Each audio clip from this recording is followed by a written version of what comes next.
Okay, right, let's start properly now. So, about an hour ago, I tweeted out saying that I'm going to be doing a live stream tonight, a Q&A, and to ask me a bunch of questions. There's no specific topic for tonight's Q&A, but I get a lot of comments throughout the week and emails asking me all sorts of things. So I thought, let's just keep it random, see what people want to ask. And yeah, I'm pretty much up for answering anything that you can throw my way. So let's start on the Twitter questions, and then I can move on to some of the live commentary coming in. I mean, the live comments coming in. But it is difficult sometimes, guys, to kind of keep up with the comments because they're like scrolling past super fast. Right, let me just check it's all working still. Yeah, I think this is all good. My chat seems to have slowed down. Okay, cool. Right, chat's working.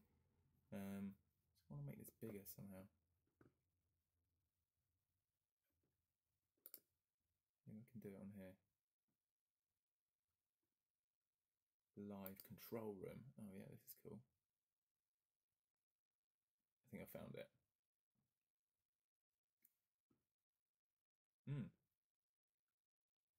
Yeah, sweet. Okay.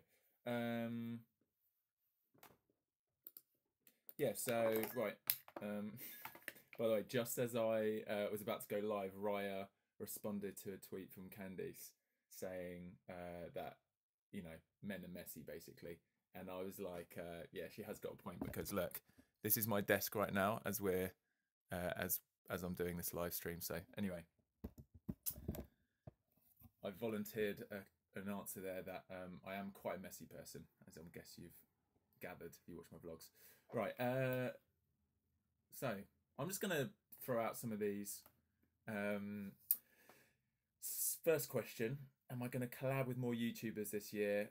Specifically asking if I was going to collab with Nash Grier, which is interesting because I've been chatting to Nash, who I've never really hung out with much, but we've been chatting online, and he potentially will be coming to join an adventure possibly in the next couple of months. Well, so yeah, I'm looking probably not to do many sit down kind of traditional YouTube collabs, but really want to collab with more YouTubers on kind of adventures, trips away, and also gathering kind of a community of YouTubers that want to do something positive on the platform. There's a lot of negativity flying around, especially the last month or so, with kind of high profile YouTubers like you know, Logan Paul and stuff, making videos that upset people and reflect badly on the rest of the community that want to be doing good things with the platform we have. So anyway, yeah, I want to do a lot of collaborating kind of ideas and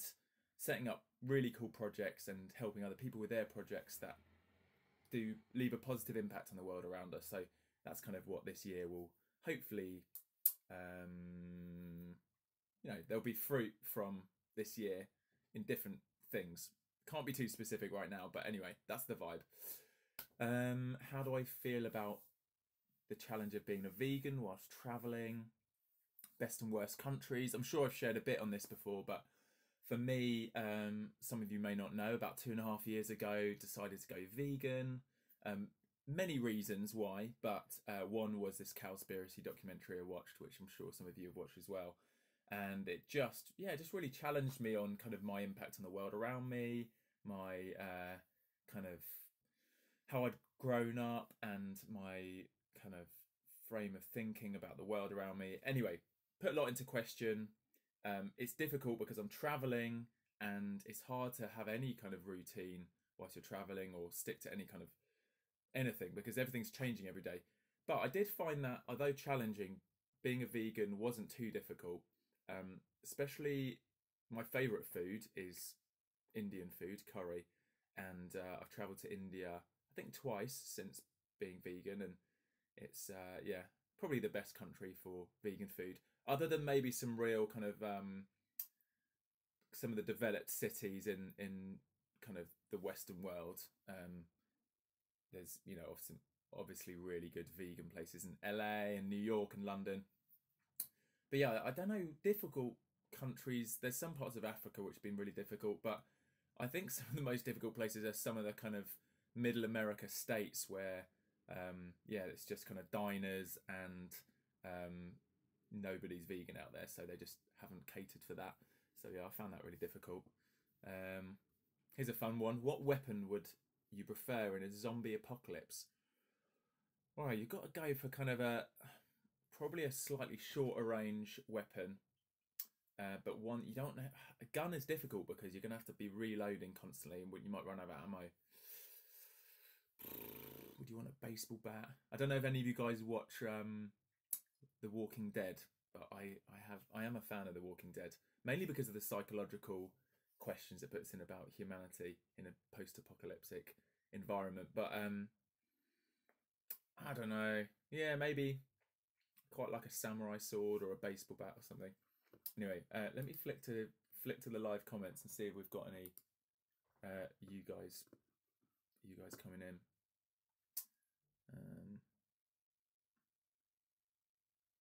Where are they? Oh, here we go.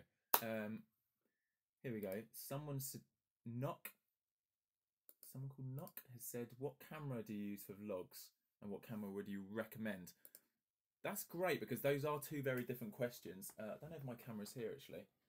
I haven't got it with me, but the camera I've been using for a few years now is the Sony A7S Mark II. Now, that was quite a big jump from the camera I've used in the past and when I first started this channel. The cameras have kind of got bigger and bigger and bigger, which is weird because technology-wise, cameras are getting smaller and smaller and smaller. But I've been kind of wanting to up my quality. I'm now doing 4K vlogs. I wanted to shoot slow-mo. So unless you've got a lot of money to spend on a camera, which I do because I guess it's my main, the main thing I do is filming and vlogging. So I thought, you know, I can assign a good chunk of money to the equipment I use. Unless you have got that and want to kind of produce the absolute top quality stuff you can, I would actually suggest using a point and shoot camera. And the two competitors are the Canon G7X2, which I actually just bought for my sister Darcy because she wants to get back into a bit of vlogging, which is a bit easier to use. It's slightly better stabilization, in my opinion, than the Sony RX100 Mark V. Now, it's the Canon's cheaper, better. I think better stabilization when you're kind of fully. You got the full image in frame. But I'd say Sony is better quality. You can do super slow-mo. You can shoot in 4K. But I have noticed, and maybe they'll correct this in the next edition, but when you put the full stabilization on, it crops in a little bit. And therefore, it's difficult to hold at arm's length. Then you need to get a little Gorilla Pod. Anyway, there's so much I could talk on. I don't know if all of you guys are interested in this kind of, you know, technical jargon. But yeah, I think I would recommend for someone beginning vlogging that doesn't want to use a mobile phone to shoot, that the Canon G7X2 Mark II is a really good camera. And I went through like 5 or 6 of the original G7X Mark I's before I moved on to the bigger cameras. Oh, right, I'm just going to start randomly answering as I'm seeing these questions fly in on the comments here. What's my favourite animal? I'd say, don't know if this is cheating, but I'd go for a dragon. Now, I know that's a fictional animal, but it's kind of like a dinosaur. So I guess if you don't want me to say a fictional animal, maybe some kind of dinosaur, one of the big, you know, big dinosaurs.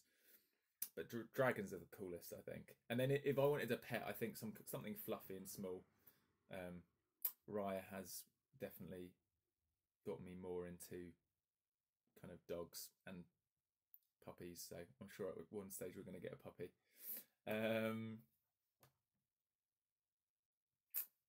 Oh, someone said, I just saw a commenting on this guy in Vail in Colorado. It's random. But one of the vlogs I did when I was there with the GoPro mountain games on the street, I saw a guy using a big magnifying glass to burn patterns in wood from the sun. He's using the power of the sun, focusing. I guess, you know, when you're a kid and you got the magnifying glass, you're burning leaves and stuff. And he was using that to create artwork. And someone said, did I like it or something? Or what were my thoughts? And I thought it's really cool, actually. I think... you know, to harness something like that, something that people can relate to as a kid. They're like, yeah, I remember doing that, and kind of taking it to the next level and creating some art with it. Super creative, love it. So yeah, that was cool. Wow, so many questions coming in. Someone said, how much money do I earn on YouTube? I'm not going to get specific with money. Obviously, that's a big question that's asked to YouTubers when you're in the media, and you know everyone wants to know. But I would say, I would say, you know, when you've got a big audience and you get views on your channel, you can earn enough money to, yeah, to live off, to not need another job, another avenue of income. And for me, that was a big pivotal point in YouTube for me. I think it was early 2013. I just moved to LA, and I managed to get to this point where, and at that time, I was crashing on Sawyer Hartman's couch for like a few months, because I didn't have a lot of money. But I realised that if I can just dedicate some time into creating YouTube videos and building my audience, I could, you know, create a career from it. But key thing here, guys, because a lot of people want to jump into YouTube as a way to make money. The climate's changed. There's a lot more creators on the platform now. To start from zero, it's a lot harder than probably when I did. And secondly, when I did, I wasn't trying to do it all at the beginning to make an income. It was just a massive bonus for me, and I thought, wow, if this is something I can do, whilst doing something I love and creating videos, and then wow, like this would be the dream situation. So it came from a place of passion, wanting to make videos, wanting to have adventures and share those with an audience. So yeah, if you're a kind of up and coming YouTuber, or you're wanting to create stuff and you're wanting to get into the social media world to as a job, just make sure, you know, it comes from a place of passion before you start thinking about the money. How old am I? These questions are going to be so random. I mean, random, like I'm just going to pick them out like this. So how old am I? I'm 34, 35 this year. Pretty old. But, you know, I feel young. I feel young. And, oh, here we go. So, oh, thanks, Will. Will's paid on the super chat thing. On my world trip, round the world trip, did I get scared at any point? Said turbulence or JP doing rubbish landings. Firstly, JP did not do any rubbish landings. I was always impressed with his landings. Yeah, maybe there's one or two moments where the turbulence got a bit crazy. There wasn't a lot of fear. And I think a lot of that came from maybe naivety, not realising exactly how dangerous situations were, but also trusting JP, that he, you know, I trusted my life with him, really. And yeah, he's very trustworthy. So I guess he reassured me. I think if he was constantly panicking or not seeming under control, that maybe I'd have felt more scared. Why am I stuck at 1.9 million subscribers? I don't know, guys. The platform's difficult at the moment. I think I've been creating similar content for years. There's new, louder, crazier vloggers on the platform that are kind of pulling people in. I think a lot of my audience over the kind of 5 years I've gathered those subscribers as well has moved on. Maybe don't watch YouTube as much anymore. But yeah, I'm thinking of ways of growing my channel. But saying all that, I really want to be making stuff I enjoy. I don't want to get too sidetracked trying to get the most views and the most subscribers. I think for me, it has to come from a place of enjoyment first. And I'm still really enjoying creating content. I'm going to slow down a little bit the first few months of this year. Maybe I'm playing around with the idea of uploading every other day, which I have been doing so far throughout January. And yeah, just to give myself a bit more headspace and to think about projects like the Beyond Borders documentary, which me and JP are going to be cracking on with over the next month or two or three. And yeah, I think I don't want to get too caught up with my identity being that I can pull a certain amount of viewers in every day or every other day. But it is tough sometimes, because you do think like, oh, you know, why are my views getting less views? Why are my videos getting less views? Or maybe people don't like me anymore. But thank you guys for those of you that are hanging in there. And maybe actually you could suggest in the comments some directions I could go in, which would kind of breathe new life into my channel and help my channel thrive. Because obviously, the bigger the platform I have, hopefully the more positive influence I can have with the messages I share and things I'm doing and inspiration, potentially, if you feel inspired by some of the travel stuff I do. All right, I'm trying to read through. Are the dreads here to stay? Yes, yeah, I think so. I don't know if you've seen, obviously my hair's looking a little bit different from usual because Sylvia the other day shaved the sides here and neatened up my dreads. If you haven't seen my dreads down before, this is what my dreads look like down. Shall I leave them down for the rest of the Q&A? Does this look too weird? People say I look like a completely different person when they're down. Eat weird stuff again. Ooh, yeah, I don't know. It's not really me, you know. Like, I think obviously the FunForLouis days, for those of you that remember, was me eating really strange things, often animals, which I'm not going to eat anymore because I'm vegan. You know, I've come a long way. But it was very sensational and crazy and shocking videos, which got millions of views. But again, I think, you know, I don't want that to be what my legacy is, you know, doing crazy stunts and madness, because for me, I want to communicate something a bit deeper and share a bit more, something a bit more, I don't know, meaningful. So yeah, I have thought about it though. Bringing back FunForLouis would be pretty mad. Right, so the Don in London has messaged on Super Chat saying, I plan on riding a motorcycle around the world. Any tips? Shout out. He's growing his channel. Guys, the Don in London. Go and check him out. Any tips riding a motorcycle around the world? I mean, I haven't done any motorcycle riding, so you might be better to ask Ben Brown. Steve Booker's got a motorbike now. Jack Harries. Who else? There's loads of guys doing motorcycle adventures. But I can comment on kind of travelling around the world. I would say don't overpack. You can always buy things whilst you're traveling if you need them. I'd say try and bring things that allow you to be versatile. I mean, if you're going into different climates, you're going to be traveling throughout the year. You want enough clothing, kind of different layers, coats, t-shirts, vest tops, whatever.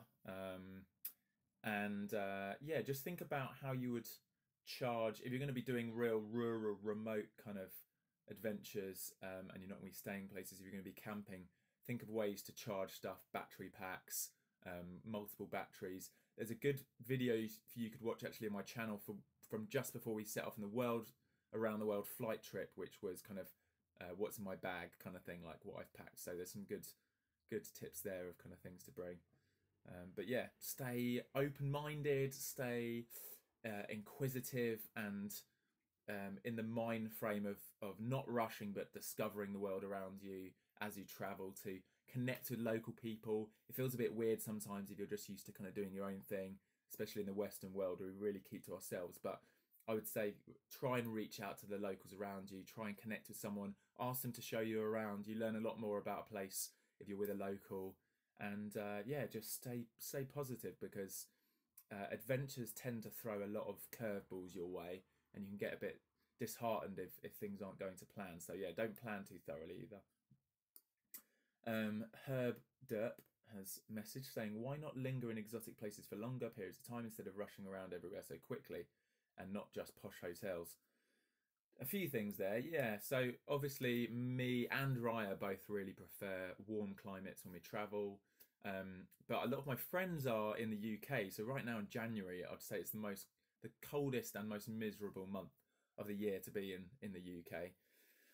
But a lot of my friends are here, they're doing cool things, there's an opportunity to catch up with people, and me and Raya have been waiting for her to get her visa to go to South Africa, which thankfully now she's got. Yesterday or today she landed in Cape Town, and I'm going to be joining her in a couple of days.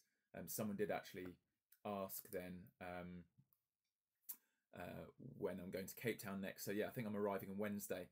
But going back to this posh hotel thing, look, sometimes I need to partner with brands, tourism boards, hotel chains, and also often when I'm doing other branded content, they'll put me up in nice places. that's just a part of it, really. I'm sure as long as I'm doing a whole kind of spectrum of stuff, like on the world flight, we were staying in hotels some days, we were staying with locals other days, I was crashing on other people's couches. Look, I think for me, it's not all about living luxuriously and traveling luxuriously, but I think I enjoy that from time to time. And then you can do the real adventure stuff and go camping. And the summit that we held at the end of the world flight in California, we were all camping in tents. Apart from, to be fair, I was in my school bus, my converted school bus. But anyway, it's not a luxury kind of hotel. So yeah, I think it's there's times and places. There's I definitely want to keep it mixed up. Right, Courtney has said you should look into TV wildlife documentary producing and presenting. Be the new Steve Backshall from Girls Can't Climb Mountains. Look, I'm really interested in documentary making. Let's see how this one goes. Beyond Borders. Let's see later in the year, kind of middle of the year. Hopefully, we'll have something to show. Maybe a director's cut. And for those of you asking as well that contributed to the Kickstarter, we are still in post production. We're still we're only just starting really of trawling through all these hard drives. These are 4 terabyte hard drives. I've got 3 of these, so like 12 terabytes of footage from the trip. We want to do loads of kind of post interviews with ourselves, kind of like debriefing, chatting. We really need to sculpt the whole documentary, so hold tight. It's coming. It's not coming in the next month or two, but hopefully by kind of mid 2018 of this year. But yeah, after that, let's see how it goes. Let's see how well I've managed to create this documentary with JP, and then yeah, maybe we can start planning and getting excited about the next thing, the next documentary. Do you plan on doing anything like Dave Erasmus, making an off-grid place or making a normal house eco? Yeah, so Dave, if you don't know, Dave Erasmus has just got a cottage in the British countryside, very quaint, miles from anywhere really, out in the forest.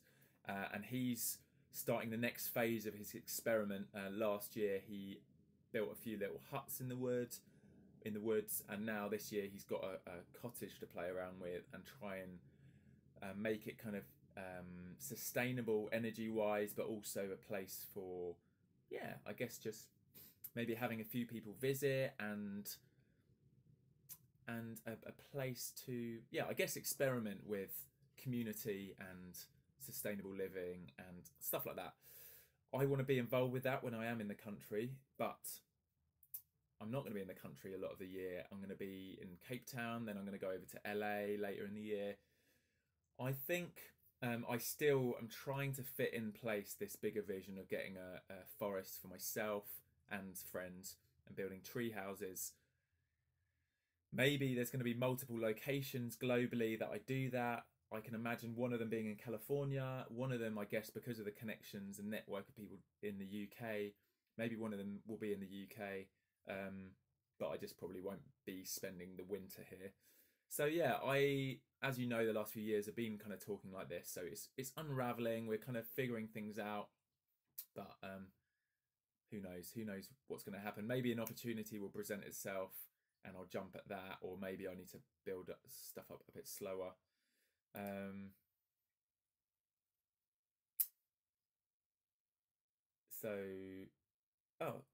Someone's message from Norway. I'm trying to figure out what this currency is. NOK. I don't know if I'm saying it right. Anyway, I don't know what your name is. MK.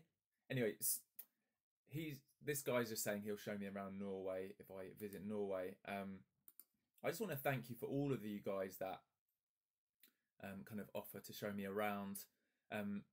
It's not always an option to kind of go places and meet up with you guys, but I really enjoyed on the world flight, and I'm sure you saw from the vlogs, is meeting you guys, because I was doing little Instagram stories saying, I'd love to get shown around, can you host us? And it was one of my favorite things about the whole trip, was connecting in real life with my audience, with you guys watching.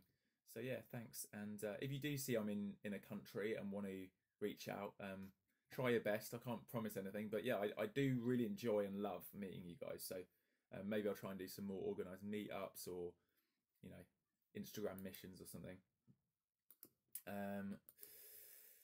What did I do before YouTube? I'm going to tie my hair up, by the way. Oh, by the way, guys, just to show you how I tied my hair up. I don't know if you can see. Can you see this? But this is how I do my classic hair knot. Tie up like that, and then yeah,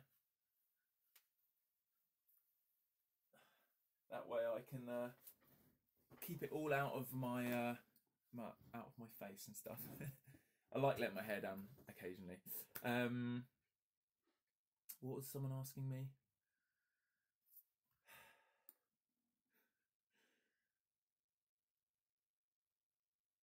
Sorry, I totally forgot what someone just asked me.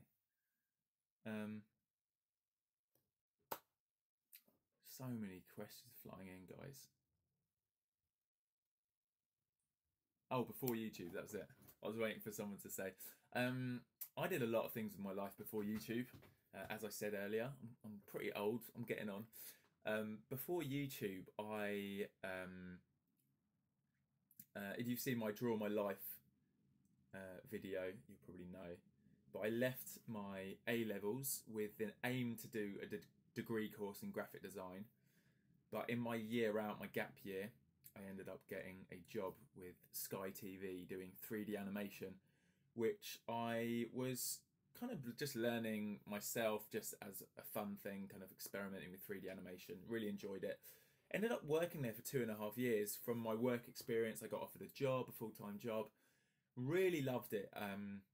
Was working with a lot of guys older than me, and yeah, I think I learned a lot. But coming to the end of that time, I'd kind of given up on the idea of university by this stage, because once you've got a good creative industry job, you don't really need a degree to get any further jobs, because work experience often is just as valuable. So unless you're doing like being a doctor or a lawyer, or you know, an engineer or something, you don't really need a degree. So I would firstly think, don't just default kind of go to university and run up a massive debt. If you want to get into the creative industry, I don't think you need university personally. Anyway, oh man, you're not hearing me. People are saying the volume's too low. Sorry guys, I'll try and speak up, but yeah, sorry. Yeah, so from there, I actually decided to leave my job at Sky, because I wanted to do more youth work, which I was kind of doing on the side. And I just found that really rewarding to be supporting and kind of taking younger guys under my wing and being a kind of older brother to them. And for the next few years, I did a lot of that, did a lot of kind of road trips. It was very community based though. It was very kind of organic, but I did do some kind of work for the local council youth club, and then kind of stuff for my church. And then I launched this big project which I've been dreaming of for years, which was to buy a double-decker bus, which I called the Boom Bus. And you know, some friends graffitied the whole of the outside, and I had this mobile youth club, which for 5 years I drove around London doing kind of youth work and teaming up with charities and churches and even the police to have this kind of mobile recording studio and try and have a positive impact on young people's lives and steer them away from the gang lifestyle and getting in trouble and stuff like that. So that was my life before YouTube, and then randomly stumbled into YouTube by making these weird kind of eating videos, which has then led on to this channel. And now for 5 years have been making pretty much daily vlogs traveling the world. So I guess that's kind of in a quick summary what I've been doing for the last, I don't know, 15, 16 years of my life. And yeah, I'm excited to have this platform now and to continue trying to impact the world positively, but maybe on a bigger scale. But I've got lots of things cooking away, thinking about ideas of how to do more kind of real life connection stuff. So whether it's more summits, maybe it's trips away with other creators, maybe festivals in the future. All of those things are stuff I'm thinking about. Right, how long have we been going, guys? I've been streaming for 32 minutes. Right, I think in the next 10 minutes or so, I'm going to wrap this up. It's been really cool. I am trying to answer so many questions, but they are just flying in. Okay, I'm going back to Twitter just because they're here and I can read, I can pick some. Yeah, best travel advice. I kind of touched on this earlier, but guys, if you're planning to travel, whether it's now or in the future, I would just say go into it with the right kind of, with an open heart. I think travel to places where you're going to be pushed outside your comfort zone a little bit, maybe places that look unusual and different to what you're used to. And I would say, yeah, just enjoy it. Make sure you're chatting to people and locals. Make sure you're, you know, in a place to be flexible because, like I said before, things don't go to plan. I'm just excited. I would say definitely capture it in some way, whether you're vlogging or just taking photos for yourself or whatever. I'd say definitely kind of capture what you can of the trip because it's good. I think it's good to capture memories and a way to share them with friends as well. Guys,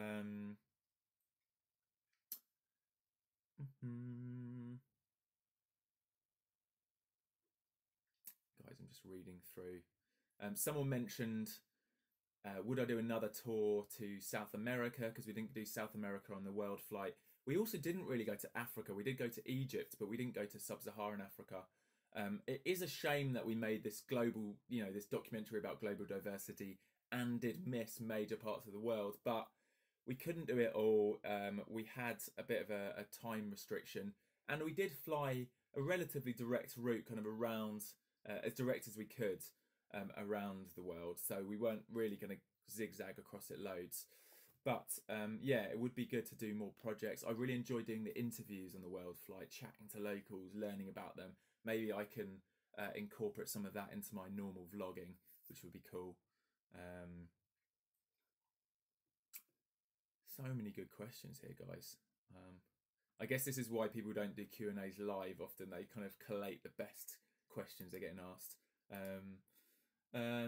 Sorry, there's been a few super chat people that have flown in. When will you go to Chile? I can't find any Chile videos. Yeah, I haven't been to Chile. I'd like to do more of South America. I really would. There's a lot of South American countries I would love to visit. I don't know when, but at some point. Someone said they want to travel to Iceland, currently living on the Isle of Wight. Any tips on living there? What, in Iceland? Oh, you want to travel and live there? I mean, Iceland's incredible, great scenery. Definitely travel there first before you plan to live there. Maybe you've already been, I don't know, but yeah, I'd just say go. There's so many inspirational stuff in Iceland that you can look up online. It's become a very, you know, hotspot for destination for travellers over the last couple of years. So yeah, beautiful, beautiful place.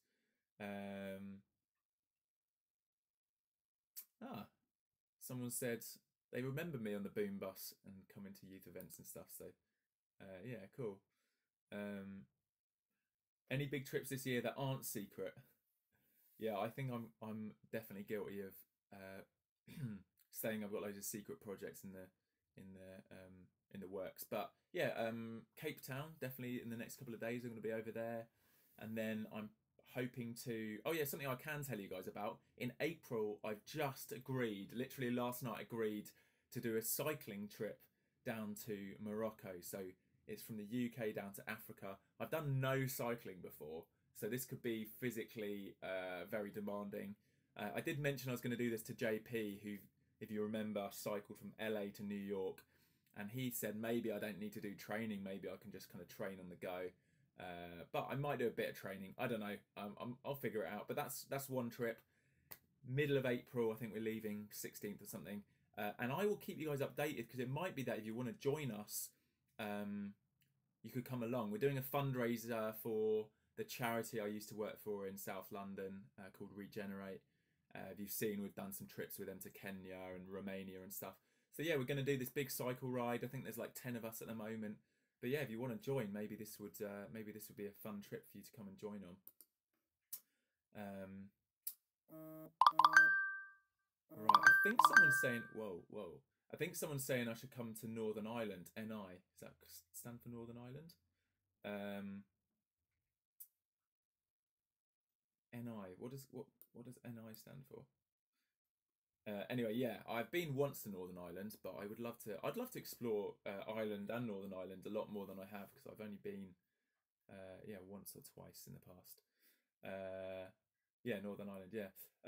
Yeah, my phone was clinking and bleeping and stuff. Guys, I cannot keep up with what you're asking. Maybe I'll just kind of finish this all off by saying I'm really looking forward to this year. Thank you for everyone that's been kind of continuing to follow my vlogs, even though now they're a bit more random because it's just my day-to-day life and it's not the world trip anymore.